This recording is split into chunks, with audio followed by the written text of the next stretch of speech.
obra santa do Espírito, esta causa é do Senhor, como vento impetuoso, como fogo abrasador, estamos sobre terra. Maravilha, né, irmãos? Estamos aqui mais uma vez num culto de Santa Ceia. Mais um mês se passou e nós estamos aqui. E eu fico sempre pensando como dizer aos irmãos sobre a importância da Santa Ceia. Nós sabemos que nós temos esse costume como cristãos, todas as igrejas cristãs, de participarem do culto de Santa Ceia. Nós sabemos que intercalados em tempos diferentes, de acordo com cada denominação, mas o fato é que todos os cristãos participam. E nós vemos que o significado do pão e do vinho é algo muito importante na vida do ser humano. O alimento para o nosso corpo simbolizado no pão e no vinho.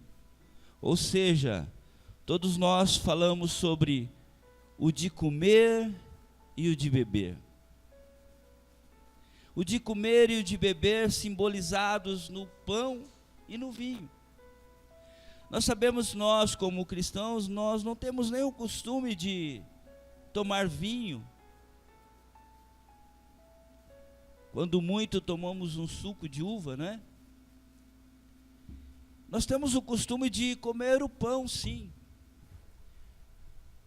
Mas nós comemos muitas outras coisas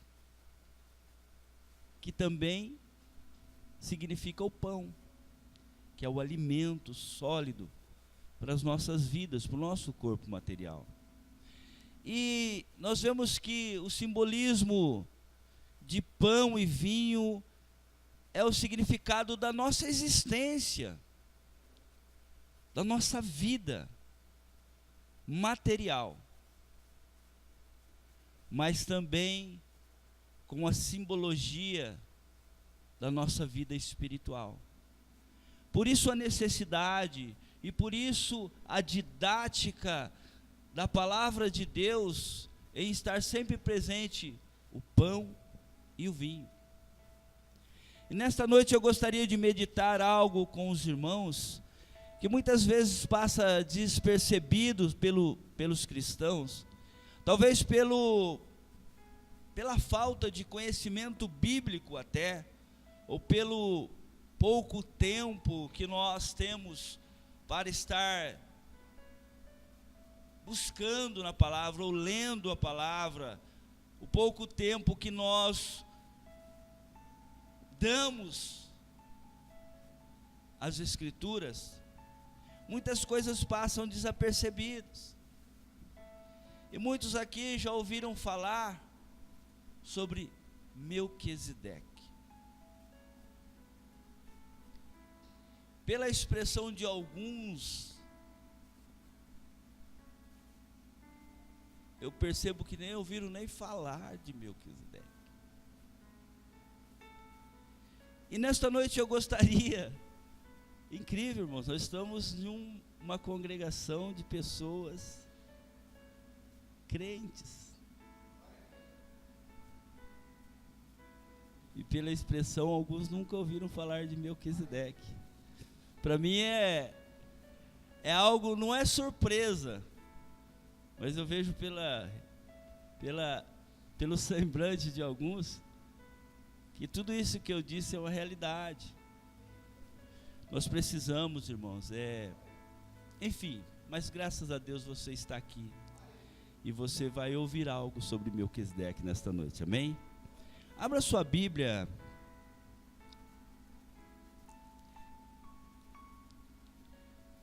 em Hebreus, no capítulo 7 de Hebreus, da carta aos Hebreus.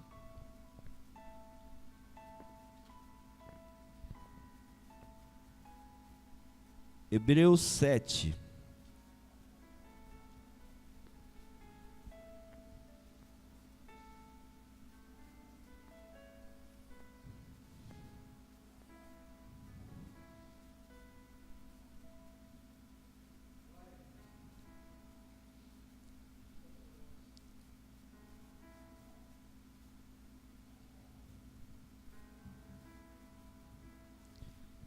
Hebreus 7. Amém? O sacerdócio de Melquisedeque era a figura do sacerdócio eterno de Cristo. Porque este Melquisedeque, que era rei de Salém, sacerdote do Deus Altíssimo, e que saiu ao encontro de Abraão, quando ele regressava da matança dos reis, e o abençoou, a quem também Abraão deu o dízimo de tudo, e primeiramente por interpretação, rei de justiça, e depois também rei de Salém, que é rei de paz. Sem pai, sem mãe, sem genealogia, não tendo princípio de dias, nem fim de vida, mas sendo feito semelhante ao Filho de Deus, permanece sacerdote para sempre. Considerais, pois, quão grande era este, a quem até o patriarca Abraão deu os dízimos dos despojos. E os que dentre os filhos de Levi recebem o sacerdócio, têm ordem, segundo a lei, de tomar o dízimo do povo, isto é, de seus irmãos, ainda que tenham saído dos lombos de Abraão. Mas aquele cuja a genealogia não é contada entre eles, tomou dízimos de Abraão e abençoou o que tinha as promessas. Ora, sem contradição alguma, o menor é abençoado pelo maior. E aqui certamente tomam dízimos homens que morrem ali, porém aquele de quem se testifica que vive. E, para assim dizer, por meio de Abraão até Levi, que recebe dízimos, pagou dízimos, porque ainda ele estava nos lombos de seu pai, quando Melquisedeque lhe saiu ao encontro. De sorte que, se a perfeição fosse pelo sacerdócio levítico, porque sobre ele o povo recebeu a lei, que necessidade havia logo de que outro sacerdote se levantasse, segundo a ordem de Melquisedeque, e não fosse chamado segundo a ordem de Arão. Porque mudando o sacerdócio, necessariamente se faz também mudança da lei. Porque aquele de quem estas coisas se dizem, pertencem a outra tribo, da qual ninguém serviu ao altar, visto ser manifesto que nosso Senhor procedeu de Judá, e concernente a essa tribo nunca Moisés falou de sacerdócio, e muito mais manifesto é ainda a semelhança de Melquisedeque, se levantar outro sacerdote, que não foi feito segundo a lei do mandamento carnal, mas segundo a virtude da vida incorruptível, porque dele assim se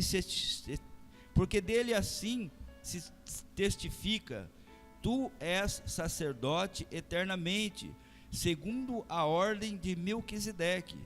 Porque o precedente mandamento é abrogado por causa da sua fraqueza e inutilidade, pois a lei nenhuma coisa aperfeiçoou, e desta sorte é introduzida uma melhor semelhança, pela qual chegamos a Deus. E visto como não é sem prestar juramento, porque certamente aqueles sem juramento foram feitos sacerdotes, mas este com juramento, por aquele que lhe disse: jurou o Senhor e não se arrependerá, tu és sacerdote eternamente, segundo a ordem de Melquisedeque. De tanto melhor concerto, Jesus foi feito fiador. E na verdade, aqueles foram feitos sacerdotes em grande número, porque pela morte foram impedidos de permanecer.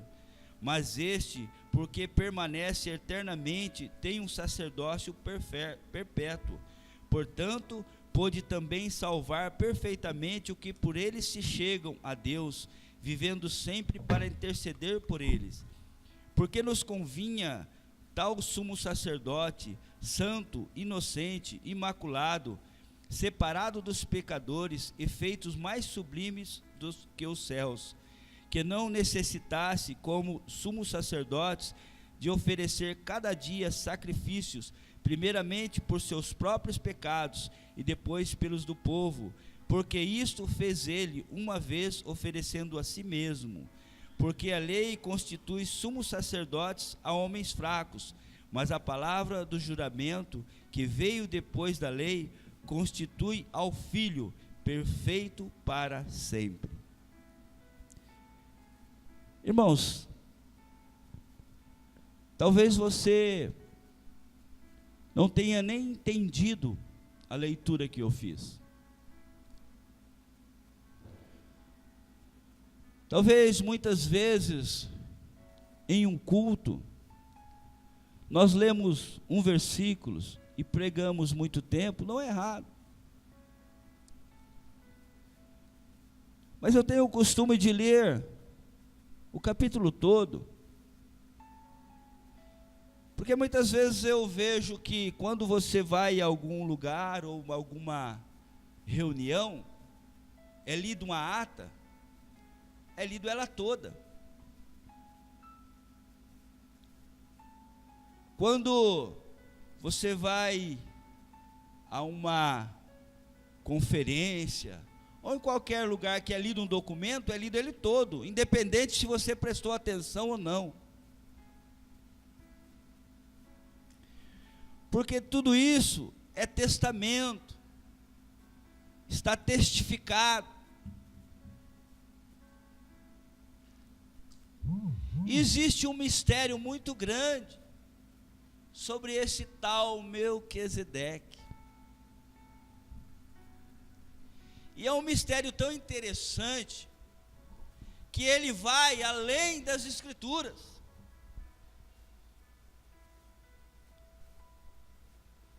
Por isso que muitas vezes que eu digo que a vida é uma aventura emocionante, da qual não sairemos vivos, mas que poderemos ser salvos. É uma aventura emocionante porque a palavra de Deus, ela é viva, ela é eficaz, ela é penetrante. E o mundo não consegue destruí-la. Há um mistério tão grande neste tal Melquisedeque, que nós, os próprios teólogos, muitas vezes temos ele como uma pré-figura, ou uma tipologia do próprio Deus, do próprio Cristo, do próprio Jesus, como se Melquisedeque fosse o próprio Deus na terra. Porque nós vemos aqui Abraão indo a Melquisedeque, entregando os dízimos a Melquisedeque. Não existia nem lei, irmãos. Abraão não tinha, irmãos, o povo nem tinha ido para o Egito, não existia Israel, não existia hebreu, não existia. Muito antes, essa figura de Melquisedeque, que ninguém sabe até hoje quem foi o pai dele e quem foram os filhos dele. E não existe o túmulo dele.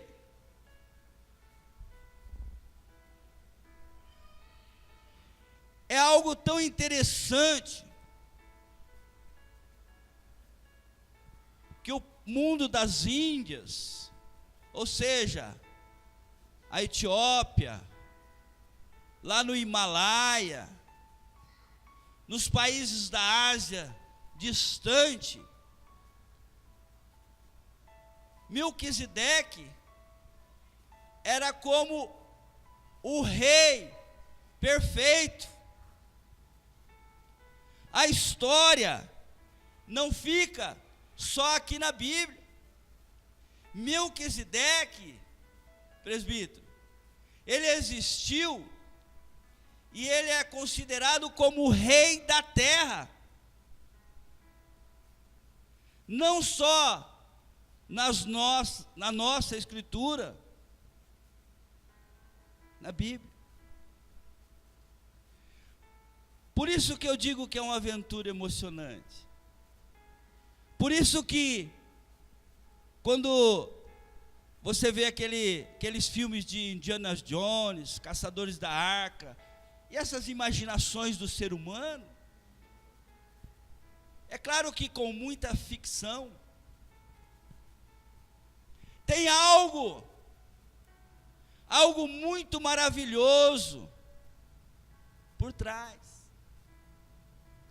que nós podemos e devemos buscar.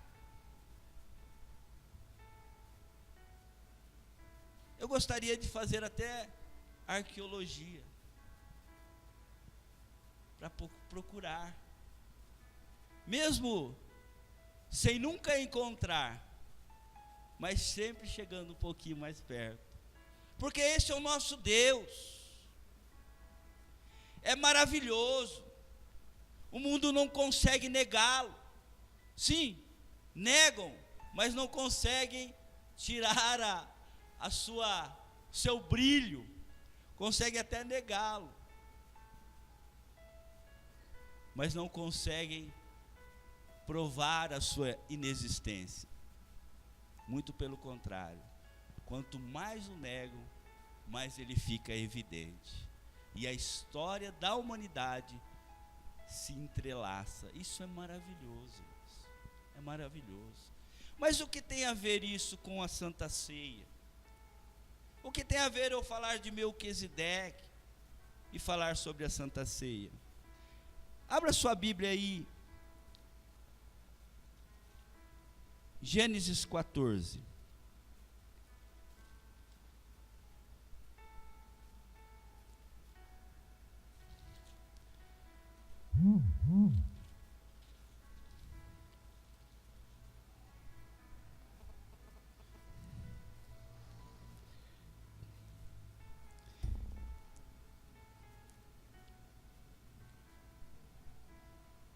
Eu só vou ler dois versículos agora, irmãos.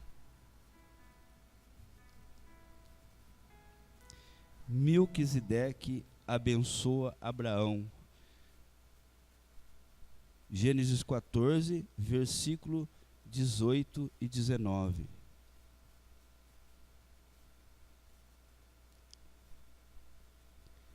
Diz assim: E Melquisedeque, rei de Salém, trouxe pão e vinho, e era esse sacerdote do Deus Altíssimo, e abençoou e disse: Bendito seja Abraão, do Deus Altíssimo, o possuidor dos céus e da terra.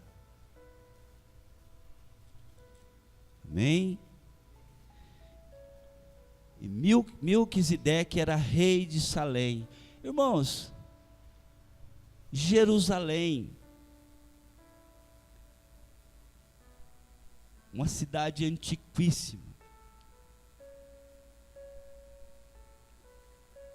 Melquisedeque era rei de Salém. Salém é Jerusalém, antes de ser Jerusalém.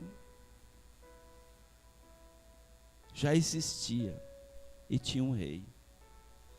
Que maravilha! Que mundo tão...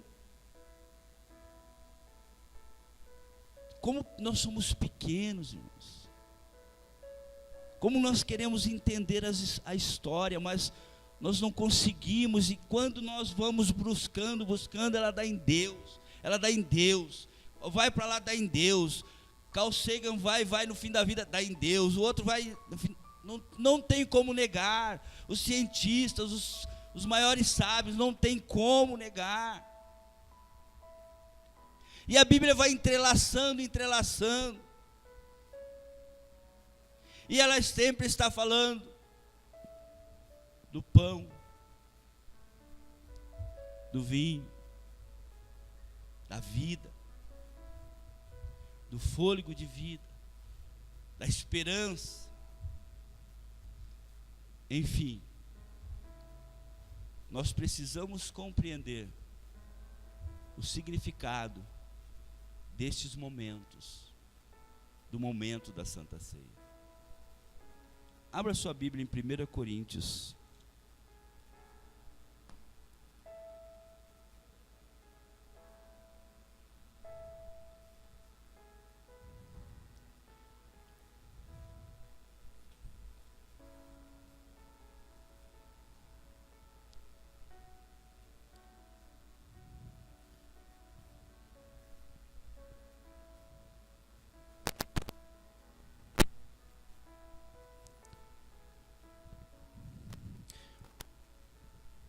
Primeira Coríntios, capítulo 11, versículo 23.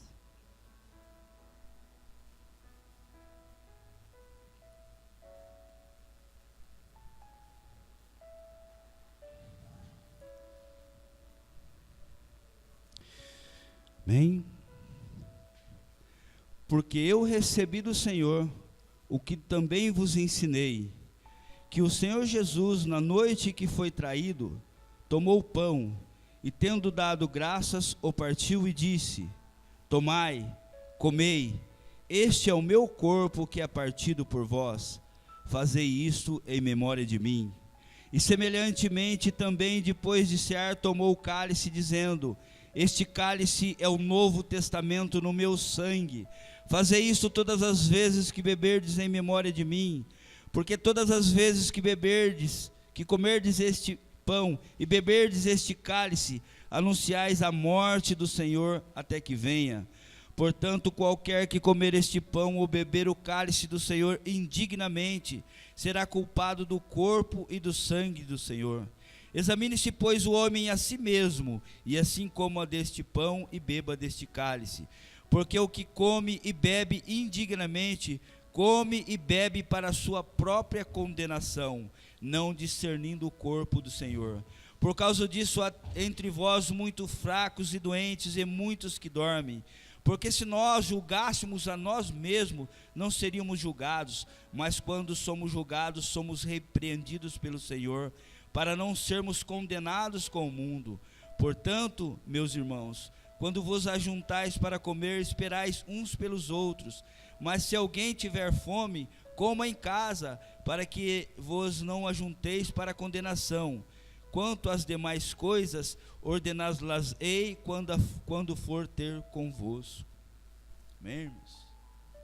Nós vemos aqui no versículo 23 e 24, que diz assim: porque eu recebi do Senhor o que também vos ensinei, que o Senhor Jesus, na noite que foi traído, tomou o pão, e tendo dado graças, o partiu e disse: tomai, comei, este é o meu corpo que é partido por vós, fazei isto em memória de mim.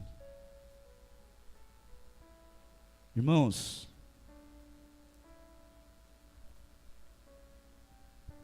é um momento de lembrança, é um momento de memorial, é um momento que nós paramos para, por mais que pareça assim, mas todos os meses, toda a mesma coisa, assim, para que justamente você nunca se esqueça disso. Por isso é um memorial. É para estar na sua memória, no seu pensamento, todos os acontecimentos, tudo o que Cristo viveu por mim e por você. É este o fundamento, esta a mensagem da Santa Ceia. Versículo 25 diz assim: semelhantemente também, depois de cear, tomou o cálice, dizendo: este cálice é o novo testamento no meu sangue. Fazei isto todas as vezes que beberdes em memória de mim. É uma aliança, irmãos. Uma aliança que nós temos com Deus. É uma lembrança de uma aliança. É como aquele curso de casal, que alguém vai, e ali ele vai lembrar da aliança que foi feita, vai lembrar do porquê se casou,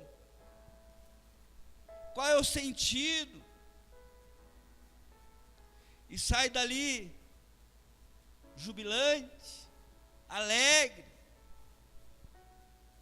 porque entende que mesmo que os anos possam corroer aquela união, ela precisa estar sendo cuidada, ela precisa estar sendo amada, preciso dar valor àquilo, afinal é uma aliança. Por isso nós estamos aqui, por essa aliança que nós temos com o nosso Deus. A igreja é a noiva de Cristo. Versículo 26 diz assim: porque todas as vezes comerdes este pão e beberdes este cálice, anunciais a morte do Senhor até que venha. Irmãos, é uma preparação, é um aprendizado. Nós estamos anunciando a morte do Senhor. E nós vamos anunciar a morte de Jesus até que Ele venha. Até que Ele venha para nós. Até que Ele venha nas nuvens com os seus anjos. Ou até que nós tombamos. Nós estaremos anunciando, nós estaremos nos preparando, nós estaremos aprendendo o comportamento, afinal, nós estamos nos preparando para morar nas mansões celestiais, e nós estamos aprendendo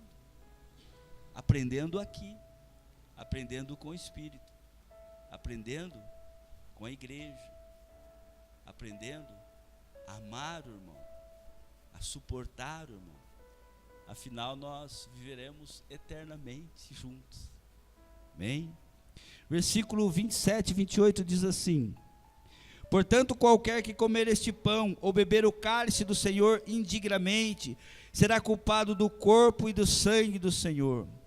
Examine-se, pois, o homem a si mesmo, e assim coma deste pão e beba deste cálice.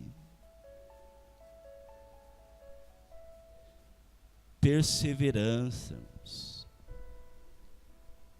Se examinando, se corrigindo,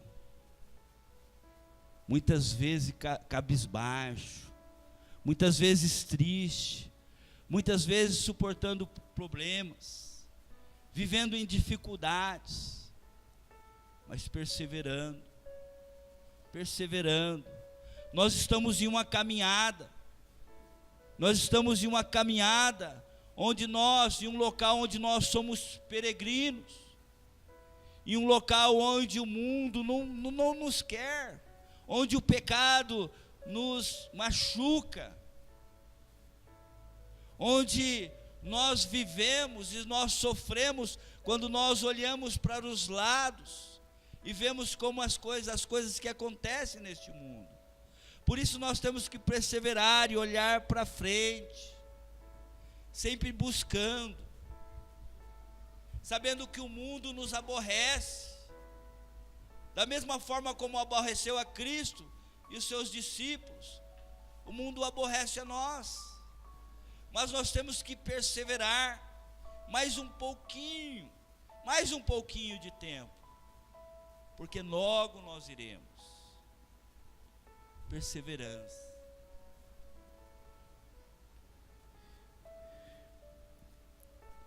(verso 29).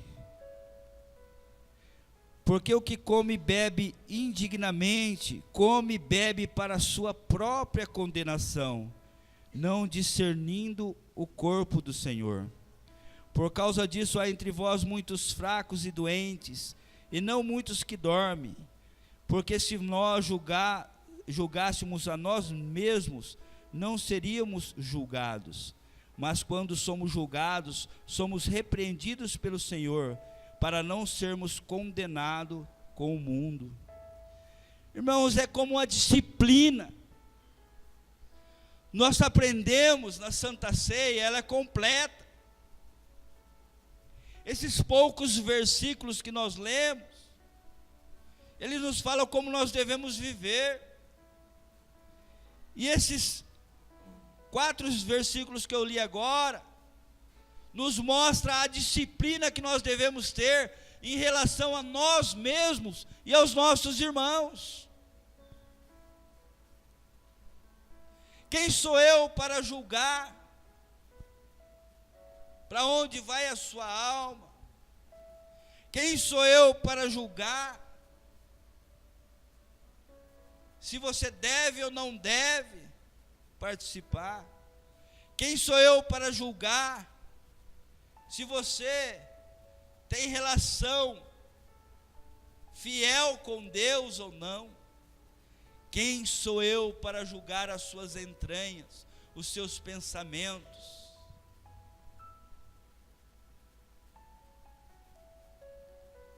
O coração do homem é terra que ninguém vai, a não ser o nosso Cristo. Quem sou eu para julgar o meu irmão? E a disciplina que nós aprendemos aqui na Santa Ceia, com esses versículos, é julgar a nós mesmos, é corrigir a nós mesmos. Por isso sim, tem que ser algo que acontece sempre, uma retrospectiva o máximo de vezes possível nas nossas vidas. E o versículo 33 e 34 que diz assim: portanto, meus irmãos, quando vos ajuntar para comer, esperai uns pelos outros, mas se alguém tiver fome, coma em casa, para que não vos ajunteis para condenação. Quanto às demais coisas, ordená-las-ei quando for ter convosco. A Santa Ceia é para nossa comunhão. E esses 2 últimos versículos retratam o momento em que eles viviam e como era a Santa Ceia no princípio, na igreja primitiva. A Santa Ceia na igreja primitiva era uma festa, irmãos. A Santa Ceia na igreja primitiva, presbítero, era uma verdadeira ceia, onde partia-se o pão, bebia-se o vinho como memorial, e depois comia-se e bebia-se e folgava-se, como nós também podemos fazer aqui na igreja. Nós podemos fazer isso no culto de Santa Ceia. Depois, no final do culto, eu lembro que lá, quando nós fazíamos lá na casa, nós fazíamos lá um lanche. Podemos. E aqui o apóstolo Paulo fala assim: olha, nós precisamos agora esperar uns pelos outros. Nós temos comunhão, porque segundo os historiadores, existiam muitas pessoas que chegavam atrasados, existiam escravos na época, existiam pessoas que ficavam do lado de fora, e na hora de comer, uns comiam e outros não comiam, e virava aquela. E aí ele põe ordem: ó, vocês juntar para comer, que tiver fome, come em casa, aqui vocês vão comer junto, é dividir, é igual para todos, é comunhão. Por isso que eu digo que vai além desse momento. Nós precisamos discernir o que é a Santa Ceia. A Santa Ceia é nossa comunhão real. A Santa Ceia é mostrando para nós como nós devemos viver uns pelos outros, amando, respeitando, como Cristo nos amou. E para encerrar, eu gostaria de dizer aos irmãos que Melquisedeque ofereceu a Abraão pão e vinho.